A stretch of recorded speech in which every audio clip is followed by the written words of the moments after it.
बिस्मिल्लाहिर्रहमानिर्रहीम। अस्सलाम वालेकुम नाज़रीन, जागता पाकिस्तान के साथ मुआज़ शकूर आपकी खिदमत में हाजिर है। बड़ी अहम खबर से आपको आगाह करना है कि इस वक्त पूरे मुल्क में मोबाइल फ़ोन छीनने वाली गैंग हरकत में आ गई है। राह चलते आप मोबाइल फ़ोन यूज़ कर रहे हैं या आपको कोई कॉल आ गई है, आप फ़ोन सुनने लगे हैं, तो मोटरसाइकिल सवार आएंगे, वो आपसे मोबाइल छीन कर आप अभी देखते ही रह जाएंगे। क्या आप अभी देखते ही होंगे और सोच रहे होंगे कि वो आपकी नज़रों से ओझल हो जाएंगे। सोचने की बात है कि ये जो मोबाइल फ़ोन छीन कर जाते हैं, ये जो मोबाइल फ़ोन छीन के लेके जाते हैं, स्नैच करते हैं, ये मोबाइल फ़ोन जाते कहाँ हैं। ये बड़ी अहम खबर मैं आपको बता रहा हूँ कि जो मोबाइल फ़ोन आजकल चोरी हो रहे हैं वो अफ़गानिस्तान पहुँच रहे हैं। 3 दिन के अंदर अंदर आपका मोबाइल चोरी हुआ अफ़गानिस्तान पहुँच जाता है।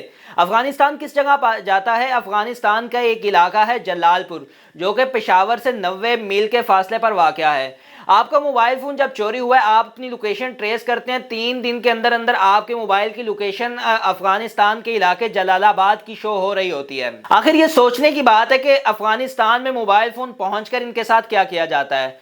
ये आपको मैं बताता चलूँ कि मोबाइल फ़ोन जब अफ़गानिस्तान पहुंचता है तो इनको रीपैक किया जाता है, दोबारा जो है मार्केट में दोबारा बेच दिया जाता है, दुबई भेज दिया जाता है। अगर दुबई ना भेजा जाए तो वो पाकिस्तान में दोबारा मार्केट में आ जाता है। इस वक्त मेरे पास कुछ शवाहिद मौजूद हैं जिनका मोबाइल फ़ोन छिन गया। मैं आपको सुनाता हूँ। एक भाई साहब कहते हैं कि on the main Shaukat Khanum road at Shadewal crossing my iPhone was snatch under 4 security cameras.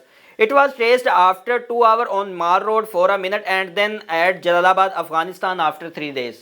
भाई साहब कह रहे हैं कि मेन शौकत खानम रोड पे मैं शादेवार रोड पर था और मोटरसाइकिल सवार आए हैं, उन्होंने मेरा मोबाइल फ़ोन छीना है। 4 सिक्योरिटी कैमरे लगे हुए हैं जहां पर मेरा मोबाइल फ़ोन छीना गया है और 2 घंटे के बाद मोबाइल फ़ोन की लोकेशन 1 मिनट के लिए मार रोड की शो होती है। उसके बाद 3 दिन के बाद मोबाइल फ़ोन की लोकेशन जो है जलालाबाद अफगानिस्तान की शो हो रही होती है। इसके बाद एक और साहब हैं, जैन साहब, कहते हैं कि मेरे कज़न का आईफोन स्नैच हुआ है, 2 से 3 दिन बाद वो अफगानिस्तान में पहुंच चुका था। एक मोहतरमा कहती हैं कि मेरे हस्बैंड का मोबाइल फ़ोन 28 सितंबर को मेन रोड चौक से स्नैच हुआ, अभी तक कुछ पता नहीं चला। हमने एफआईआर दर्ज करवाई लेकिन कुछ पता नहीं चला। बस पुलिस स्टेशन से तकरीबन रोज कॉल आ जाती है, एफआईआर नंबर बताएं, आईएमए नंबर बताएं, पुलिस स्टेशन आए, लोकेशन दिखाएं, वाकया बताएं, वो बताएं, ये बताएं, ये बताएं, अभी तक मोबाइल का कुछ पता नहीं चला। इसी के साथ एक अबरार अहमद साहब हैं, वो कहते हैं कि जोहर टाउन, वाबडा town, Valencia town and surrounding have become very dangerous नाउअडे.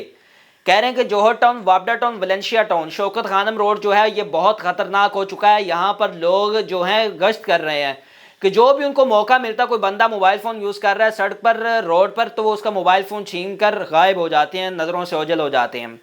इसके बाद भाई साहब कहते हैं कि मेरे कज़न का लैपटॉप, बाइक, वॉलेट स्नैच हुआ इन वाबडा town in front of an ATM. ATM के सामने उनका जो है ये सारा सामान चोरी हुआ और सामान की मालियत वो बता रहे हैं कि 5 लाख रुपए का ये सामान था जो चोरी हो चुका है। तो नाज़रीन, मेरी आपसे एक छोटी सी रिक्वेस्ट है कि आप राह चलते मोबाइल फ़ोन इस्तेमाल करने से गुरेज करें। अगर आप गाड़ी में बैठे हैं तो अपनी गाड़ी को, अपनी कार को लॉक करके रखें। आजकल बहुत जो है हालात बहुत डेंजरस हो चुके हैं। अपना ख्याल खुद करें, अपनी एहतियात करें और हमें जागना होगा, अपने हक के लिए आवाज़ बुलंद करनी होगी।